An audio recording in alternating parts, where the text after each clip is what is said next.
आप सभी स्नेही भाई बहनों को, मीठे मीठे प्यारे प्यारे बाप के प्यारे प्यारे बच्चों को ओम शांति। ओम शांति।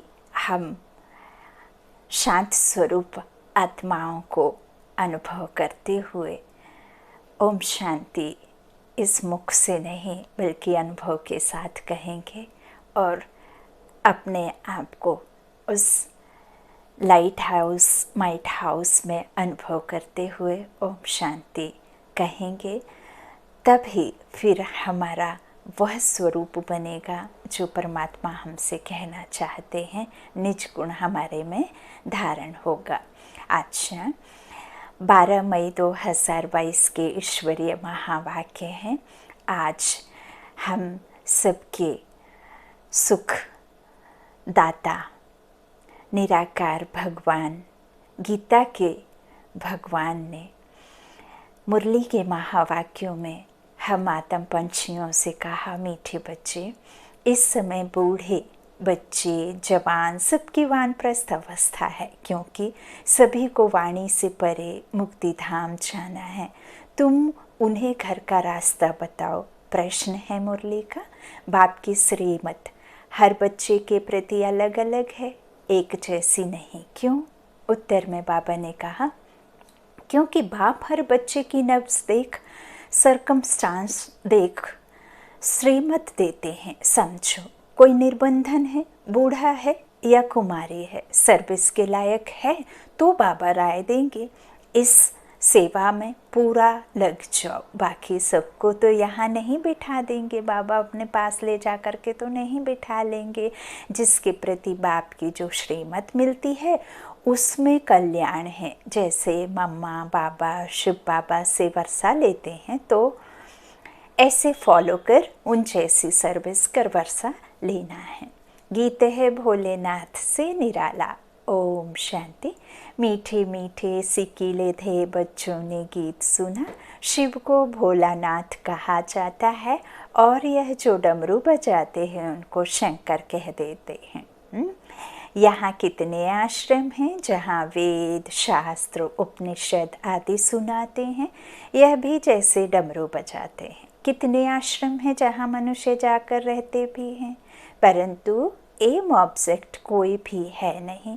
समझते हैं गुरु लोग हमको वाणी से परे शांति धाम में ले जाएंगे, इस विचार से जाकर रहते हैं कि यहाँ ही प्राण त्यागें, परंतु वापस तो कोई भी जा नहीं सकते, क्योंकि यह जब तक ड्रामा इस सृष्टि के चक्र का कल्प पूरा नहीं हो जाता तब तक इस संसार से कोई वापस जा नहीं सकता। ठीक वैसे ही जैसे एक सिनेमा में या कोई एक रंगमंच पर कोई नाटक होता है तो जो भी उस रंगमंच पर एक्टर होते हैं, जो भी अपना पार्ट बजाने के लिए एक्टिंग करने के लिए तैयार होते हैं, तो वो घर से निकलते हैं, लेकिन जब जैसे उनका पार्ट उनका सीन होता है तब वो स्टेज पर आते हैं। जब उनका सीन ख़त्म हो जाता है तो वो घर नहीं जाते। जब पूरा ड्रामा ख़त्म हो जाता है तब सभी स्टेज पर हाजिर होते हैं, और स्टेज पर जब हाजिर होकर के सारे जितने भी उसमें कैरेक्टर होते हैं वो सब जब आ जाते हैं तब फिर उनको अनुमति घर जाने की होती है। ठीक ऐसे ही यह मनुष्य रूपी सृष्टि पर जो ड्रामा चलता है वह भी ऐसे ही है। जो आदि में आते वो आते, फिर पिछाड़ी में और आते रहते ड्रामा मुताबिक, और फिर जब इस सृष्टि का यह रंगमंच का हम मनुष्य आत्माओं का ड्रामा पूरा ख़त्म होता तब फिर जा सकते। वह भी जब जाते तब परम पिता परमात्मा स्वयं शिव निराकार हमें ब्रह्म मुख द्वारा ज्ञान सुनाते, इस दुख का कारण समझाते, आदि मध्यांत का ड्रामा बताते, फिर मुक्ति जीवन मुक्ति परमात्मा हमें देते, सद्गति दाता आकर सद्गति दिलाते सर्वात्माओं की। तो यह बाबा कहते हैं, भल कोई कहाँ भी जाए लेकिन एम ऑब्जेक्ट किसी की नहीं है। कोई भी वहाँ जा नहीं सकता जहाँ वह सोच करके जाते हैं। वाणी से परे कोई जा नहीं सकता, शांति धाम में कोई नहीं ले जा सकता। बाबा कहते हैं हमको वाणी से परे शांति धाम ले जाएंगे, यह सब विचार करके जाते हैं, लेकिन यहाँ ही प्राण त्यागें यह सोचते हैं, लेकिन वापस कोई नहीं जा सकते। वो लोग तो अपनी अपनी भक्ति आदि सिखलाते हैं। यहाँ तो बच्चे जानते हैं सच्चा सच्चा यह वानप्रस्थ है। अभी जो समय है सबकी कयामत का समय है। बच्चे बूढ़े जवान सभी वानप्रस्थी है। ऐसा नहीं कि कोई न्यूबॉर्न बेबी है तो उसका 60 वर्ष या 100 वर्ष की आयु हो जाएगी तभी उसका शरीर छूटेगा, नहीं। यहाँ अभी सबकी आयरन एज है, बहुत कम समय है। सभी को यहाँ से अब वाणी से परे वानप्रस्थ अवस्था में जाना है। यही कयामत का समय है, यही असली महाभारत की लड़ाई है। बाकी मुक्ति धाम में जाने के लिए पुरुषार्थ करा रहे हैं, ऐसा और कोई नहीं होगा जो सद्गति अथवा वाणी से परे जाने का रास्ता बतावे। अब जो होगा वही तो बताएगा ना, जिसको पता होगा। तो गति सद्गति दाता एक ही है। बाप ऐसे नहीं कह सकते कि गृहस्थ व्यवहार को छोड़कर यहाँ बैठ जाओ। हाँ, जो सर्विस के लायक हैं उनको रखा जा सकता है। औरों को भी वानप्रस्थ का रास्ता बताना है, क्योंकि अभी सभी का वाणी से परे जाने का समय है। वानप्रस्थ अथवा मुक्ति धाम में ले जाने वाला एक ही बाप है। उस बाप के पास तुम बैठे हो। वो लोग भल वानप्रस्थ लेते हैं परंतु वापस तो कोई भी नहीं जा सकते। वानप्रस्थ में ले जाने वाला एक ही बाप है, वही अच्छी मत देंगे। कोई कहे बाबा हम घर बार ले यहाँ आकर बैठे, नहीं, देखना होता है यह सर्विस लायक है वा नहीं। कोई बंधन मुक्त है, बुजुर्ग हैं, सर्विसेबल हैं, तो उनको श्रीमत दी जाती है। जैसे बच्चे कहते हैं सेमिनार करो तो सर्विस की युक्तियाँ सीखें। कन्याओं के साथ साथ माताएं पुरुष भी सीखते जाएंगे। सेमिनार तो यह है ना, बाबा रोज शिक्षा देते रहते हैं, कैसे किसको समझाना है, राय देते रहते हैं। पहले तो एक ही बात समझाओ, परमपिता परमात्मा जिसको याद करते हैं वह तुम्हारा क्या लगता है, उसके साथ में तुम्हारा संबंध क्या है, और संबंध है तो उससे क्या मिलता है, वर्षा क्या है, क्यों उसे याद करना है। तो यही एक ऊंचते ऊंच ज्ञान का सागर ज्ञानदाता है, जिस ज्ञान के बिना किसी भी मनुष्य आत्मा की गति नहीं है ना। सद्गति दाता तो सद्गति तभी होगी, दुर्गति में है अभी सब। तो यह सब एम ऑब्जेक्ट उसको याद करने के लिए क्यों याद करना है, यह सब बताना है। उससे संबंध क्या है ना, क्या मिलता है। तो यह सब बाप कहते हैं कि यह सब पहले समझाओ कि उनके साथ में क्या संबंध है। अगर बाप है तो बाप से तो वर्षा मिलना चाहिए। तुम तो बाप को जानते नहीं हो, कह देते हो सब में भगवान है, कण कण में भगवान है, फिर तुम्हारा क्या हाल होगा। जो हुआ, हाँ, जो हो रहा है वही तो होगा ना। तो अभी तुम बच्चे जानते हो हम बाबा के सम्मुख बैठे हैं, बाबा हमको लायक बनाकर कांटे से फूल बनाकर साथ ले जाएंगे। बाकी और तो सब जंगल का ही रास्ता बताते हैं। बाप तो कितना सहज रास्ता बताते हैं, सेकंड में जीवन मुक्ति गाई हुई है, वह कोई झूठ थोड़े ही है ना। तो बाबा कहा माना तुम जीवन मुक्त हो गए, है ना। ऐसे नहीं कि कोई राहगीर रास्ते में चलने वाला लंबे लंबे बालों वाला उसे बाबा समझ लो और बाबा बाबा कहते रहो, नहीं। बाबा माना परम धाम में रहने वाला सुख दाता, सुख करता, ज्ञानदाता, ज्ञान सागर, निराकार शिव परमात्मा की तरफ बुद्धि जानी चाहिए, है ना। किसी भी बात को समझने के लिए या किसी भी रिश्ते को समझने के लिए उसे यथार्थ तो समझना होगा ना। तो यहाँ भी बाबा कहा माना तुम जीवन मुक्त हो गए, तो बाबा पहले पहले अपने घर ले जाते हैं। तुम सब अपने घर को भूले हुए हो ना। कहते हैं गॉड फादर सब मैसेंजर्स को भेज देते हैं धर्म स्थापन करने, फिर सर्वव्यापी क्यों कहते हो।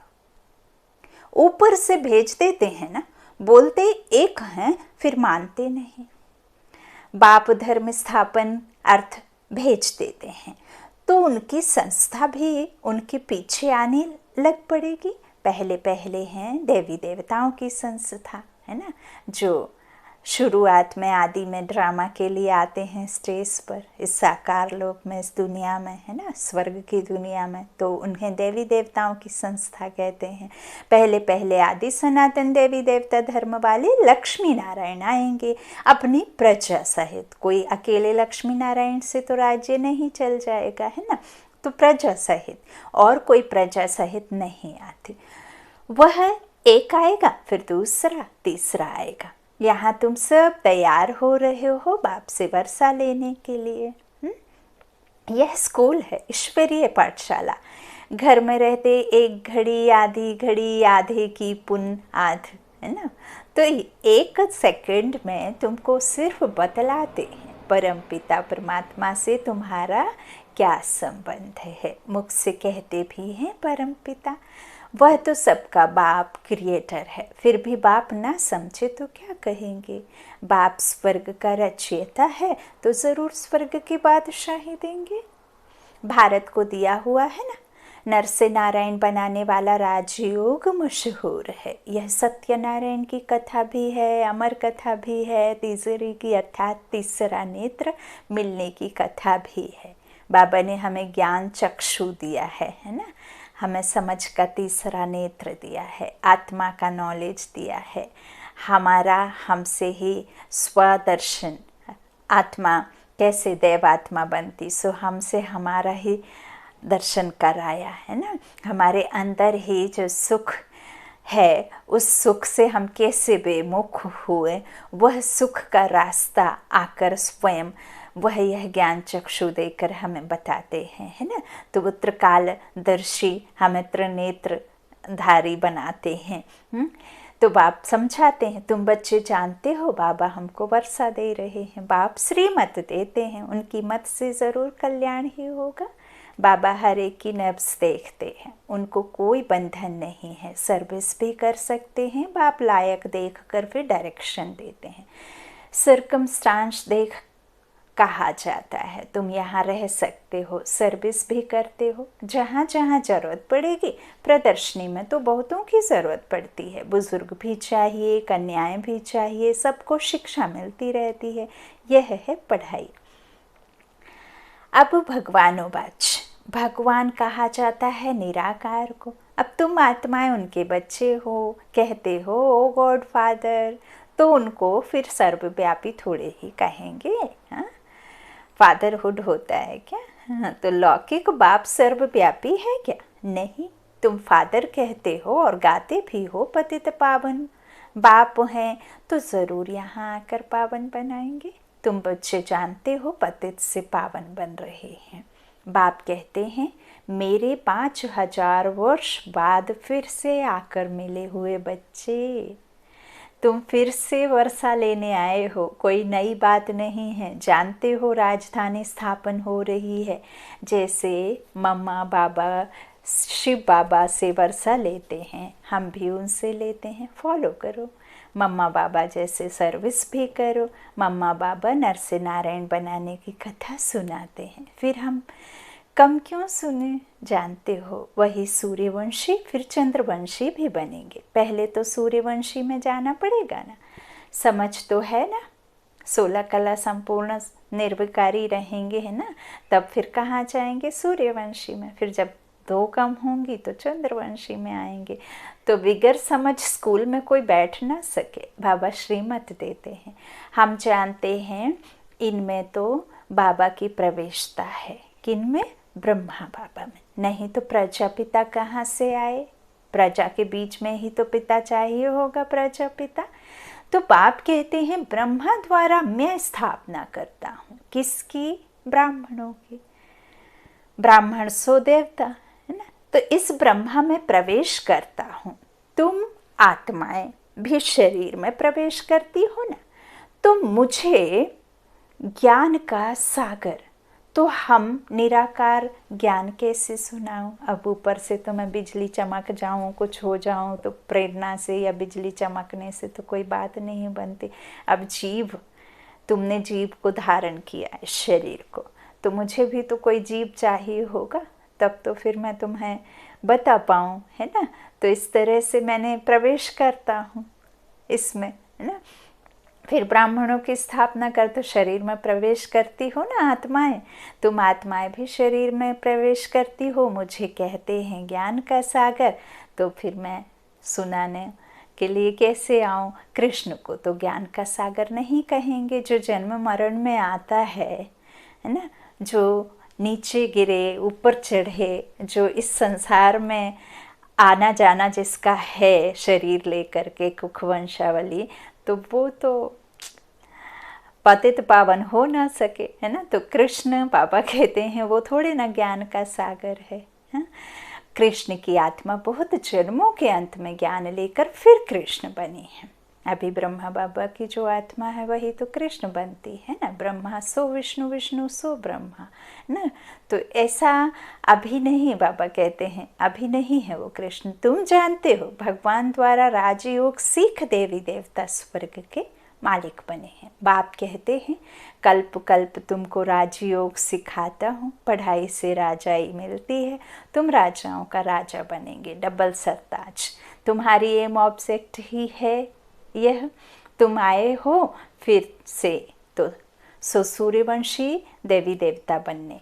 एक देवी देवता धर्म की स्थापना हो रही है। अभी तो अनेकानेक धर्म हैं, अनेकों गुरु हैं, वह सब खलास हो जाएंगे। अब अनेक से नेक बनना है और अनेकता से एकता में आना है, तो फिर क्या होगा।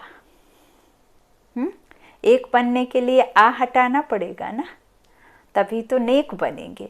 और एकता लाने के लिए जो अनेकता है, अने हटाने होंगे, तो फिर अनेक गुरु हैं, यह सब खलास हो जाएंगे। इन सब गुरुओं का गुरु सदगति दाता एक बाप है। ऊपर बुद्धि ले जाएंगे परम धाम शांति धाम के रहने वाले बाप के पास। तो साधु लोगों की भी सदगति करने आया हूँ, आगे चल वह भी तुम्हारे आगे झुकेंगे। कल्प पहले मुआफिक, अब इसमें ऐसा नहीं वो झुकेंगे तो हमें अहम आ जाए, है ना। ये ज्ञान परमात्मा का है, हम निमित्त बन सुना रहे हैं। तो हमें सदा यही सोचना समझना है कि सुनाने वाला परमात्मा, सुनने वाली में शरीर में बैठी आत्मा, और सुनाने वाली भी आत्मा, है ना। तो कल्प पहले मुआफिक जैसे झुके थे, वह फिर आगे तुम्हारे झुकेंगे। तुम बच्चों की बुद्धि में ड्रामा का सारा राज है। जानते हो सूक्ष्म वतन में ब्रह्मा विष्णु शंकर, यह फिर है प्रजापिता। जो यहाँ साकार में है वो सब साक्षात्कार के लिए है ना। वहाँ सिर्फ मूवी टॉकी नहीं है। तो बाबा कहते हैं ब्रह्मा के बूढ़े तन में प्रवेश करता हूँ। इनको भी कहते हैं हे बच्चे, ब्रह्मा को भी हे बच्चे, तुम सब ब्राह्मण हो, तुम पर कलश रखता हूँ। तुमने इतने जन्म लिए हैं, इस समय है ही रौरव नर्क, बाकी तो कोई नदी नहीं है जिसको नर्क कहा जाए। गरुड़ पुराण में तो बहुत बातें लिख दी हैं। अब बाबा बच्चों को बैठ समझाते हैं, यह भी तो पढ़ा हुआ है ना। तो अब भोलानाथ बाप तुम भोले बच्चों को बैठ समझाते हैं, गरीब भोले बच्चों को फिर ऊंचते ऊंच साहूकार बनाते हैं। बाप गरीब निवास है तो गरीबों को ही तो साहूकार बनाएंगे ना। अब साहूकारों को कैसे साहूकार बनाएंगे, तो यहाँ ही आना पड़े जहाँ गरीब है ना, जो दुर्गति में है, उनको ही तो सदगति दिलानी है। तो तुम जानते हो सूर्यवंशी मालिक बनते, फिर आहिस्ते आहिस्ते गिरते गिरते क्या हो गए हैं। कैसा वंडरफुल खेल है। स्वर्ग में कितने माला माल थे। अभी भी राजाओं के बहुत बड़े बड़े महल हैं, जयपुर में भी हैं, अभी ही ऐसे ऐसे महल हैं। तो आगे वाले पता नहीं कैसे होंगे। गवर्नमेंट हाउस ऐसे नहीं बनते हैं। राजाओं के महल बनाने का भव का ही अलग है। अच्छा, फिर स्वर्ग का मॉडल देखना हो तो जाओ अजमेर में, एक मॉडल बनाने में भी मेहनत अच्छी की है। देखने से तुमको कितनी खुशी होगी। यहाँ तो बाबा झट साक्षात्कार करा देते हैं। जो दिव्य दृष्टि से देखते हैं वह फिर तुमको प्रैक्टिकल में देखना है। भक्ति मार्ग में भक्तों को भल साक्षात्कार होता है, परंतु वह कोई बैकुंठ के मालिक थोड़े ही बने। तुम तो प्रैक्टिकल मालिक बनते हो, अभी तो है ही नर्क। एक दो को काटते लड़ते रहते हैं बच्चे, बाप का भाई का भी खून करने में देरी नहीं करते हैं। थोड़े थोड़े पैसे के लिए बाप बेटे के खून का प्यासा है। पत्नी भी मिल करके इस कलयुगी दुनिया में, इस बिकारी दुनिया में अपने पति की प्रॉपर्टी के लिए पति को मरवा देती है, थोड़े थोड़े पैसे के लिए। ऐसी ये कहना चाहिए नर्क की दुनिया है। संबंध सिर्फ और सिर्फ स्वार्थ से जुड़े हुए हैं, कोई भी संबंध निस्वार्थ नहीं है सिवाय एक परमात्मा के। तो अभी पहचानने की कोई उम्र का इंतज़ार करने की आवश्यकता किसी को नहीं है, सभी की यहाँ वानप्रस्थ अवस्था है। तो इस तरह बाप कहते हैं कि एक दो को काटते रहते हैं, लड़ते रहते हैं, है ना, खून करने में देर नहीं करते। सतयुग में लड़ाई आदि की तो कोई बात ही नहीं, क्योंकि वहाँ कोई किसी प्रकार की अप्राप्ति ही नहीं जिसके लिए किसी तरह से किसी के साथ में कोई विकार में जाना पड़े या फिर किसी के साथ में कोई पैसों के लिए लड़ाई कर उसका खून करना पड़े। वहाँ तो सौ सुख है ना, वहाँ किसी को इस तरह से मेहनत, कोई गरीब कोई अमीर, कोई एक्सीडेंट से कोई बीमार, कोई कुछ ऐसा है ही नहीं वहाँ पे, क्योंकि सभी निर्विकारी आत्माएं हैं, है ना। तो राजा राजशाही ठाट बाट है वहाँ, तो संपत्ति है लेकिन विकार नहीं है ना, माया। तो माया विकारों को कहते। तो इस तरह से वहाँ लड़ाई आदि की बात नहीं। अद्वैत राज्य की स्थापना मैं करा रहा हूँ, आपकी कमाई से तुम 21 जन्मों के लिए पद पाते हो, तो कितनी खुशी होनी चाहिए। पहली बात है, अगर बाप का परिचय और बाप की बायोग्राफी को ना जाने तो बाकी बाबा कहने से फ़ायदा ही क्या। ऐसे तो कितने बाबा हैं, सब कोई किसकी याद कर रहे हो किसको पता। फिर ऊपर से कई कई समझते हैं कि हम तो बहुत याद करते हैं, लेकिन हमारे तो कोई काम सफल ही नहीं होते हैं। हमें तो गुस्सा आता है तो गुस्सा तो कम ही नहीं हुआ, हमें तो ऐसा होता है तो हमारा तो वो कम ही नहीं हुआ। बाप यथार्थ रीति नहीं समझ रहे हैं, धारण नहीं कर रहे हैं। बाबा कहना माना महावाक्यों को अपने में मनन चिंतन कर धारण कर स्वरूप बनना और सामने वालों को बनाना, प्रेम से भरपूर होना और प्रेम देना, सुख खुद में भरना और सुख देना सबको, है ना। तो इतने बाबा कहते हैं, बाबा कहने से फ़ायदा है क्या यदि बायोग्राफी को ना जाने। इतने दान पुण्य करते तो भारत का यह हाल हो गया है, परंतु यह समझते कोई नहीं। कहते हैं भक्ति के बाद भगवान मिलेगा, परंतु कब और किसको मिलेगा। भक्ति तो सब करते, परंतु सबको राजाई तो नहीं मिलेगी। कितनी गुंजाइश है समझने की। तुम कोई को भी कह सकते हो यह शास्त्र आदि सब भूलो, जीते जी मरो, ब्रह्म तत्व है, उससे वर्षा तो नहीं मिल सकता है। ब्रह्मा तो खुद ही एक पुरुषार्थी है, तो वर्षा तो बाप से ही मिलता है। कल्प कल्प हम लेते हैं, कोई नई बात नहीं है। अब नाटक पूरा होने वाला है, हमको शरीर छोड़ वापस घर जाना है। इसीलिए हर एक आत्मा अब शांति शांति शांति शांति चाहती है, क्योंकि हर एक आत्मा को अब अपना घर याद आ रहा है। तो जितना याद करेंगे तो अंतमति सोगति होगी। इनको कयामत का समय कहा जाता है। पाप आत्माओं का हिसाब किताब चुकतो होना है, अपुण्य आत्मा बनना है। योग बल से, बाबा की याद से भंभोर को आग लगेगी, आत्माएं चली जाएंगी वापस। एक धर्म की स्थापना होती है तो अनेक धर्म ज़रूर वापस चले जाएंगे। शरीर थोड़े ही साथ ले जाएंगे, जैसे आए थे वैसे ही जाना होगा। शरीर है ना, खाली आए लेकिन भर तू जाएंगे, बाकी सब खाली जाएंगे, है ना। तो कोई कहे मोक्ष मिले, परंतु यह हो कैसे सकता है जबकि बनाया ड्रामा है जो सदैव चलता ही रहता है, कभी रुकता नहीं है, इन्फिनिटी है ना। इनकी एंड कभी होती नहीं।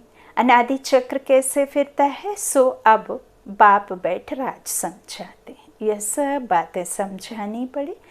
जब जास्ती समझने लग पड़ेंगे फिर वृद्धि होने लग पड़ेगी। यह तुम्हारा बहुत ऊंचा धर्म है। इनको चिड़िया खा जाती है और धर्मों को चिड़िया नहीं खाती। तुम बच्चों को इस दुनिया में कोई शौक नहीं रखना चाहिए। यह कब्रिस्तान है, पुरानी दुनिया से क्या लागत लगाव रखनी है। अमेरिका में जो सेंसिबल हैं वह समझते हैं कोई प्रेरक है, मौत सामने खड़ा है, विनाश तो होना ही है, सबकी दिल तो खाती ही रहती है।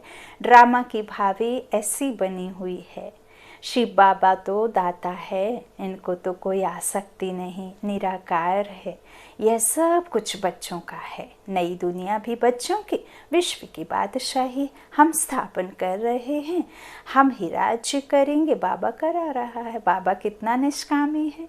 तुम बाबा को याद करेंगे तब तुम्हारी बुद्धि का ताला खुलेगा। अभी तो सबकी बुद्धि पर गोडरेज का ताला डला हुआ है, पत्थर बुद्धि। अब पारसनाथ आए तो पारस बुद्धि बनाए।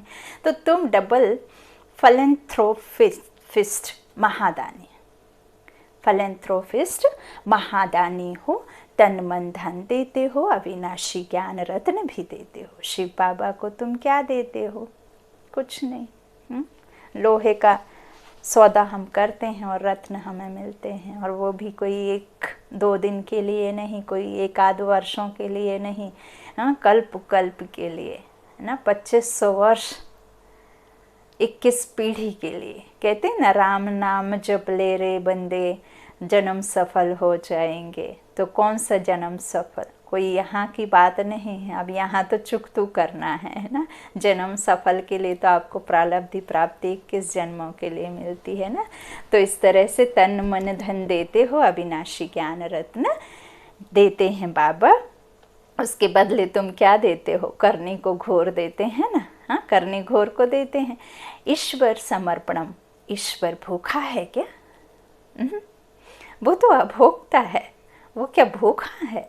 वह कृष्ण अर्पणम करते हैं, दोनों को भिखारी बना दिया है। वाह रे दुनिया, तो वह तो दाता है। अच्छा, मीठे मीठे सीखी लाधे बच्चों प्रति माता पिता बाप दादा का याद प्यार और गुड मॉर्निंग। रूहानी बाप की रूहानी बच्चों को नमस्ते। हम रूहानी बच्चों की रूहानी माता पिता बाप दादा को याद प्यार और गुड मॉर्निंग। शुक्रिया बाबा, मीठे बाबा, प्यारे बाबा। हम सब का बाप दादा को खूब खूब याद प्यार। बाबा love me, we love you, है ना। तो इस तरह से धारणा के लिए मुख्य सार बाबा ने कहा, पहला, दुनिया की किसी भी चीज़ में लागत लगाव नहीं रखना है। इस दुनिया में किसी भी बात का शौक नहीं रखना है, क्योंकि यह कब्रिस्तान होने वाली है।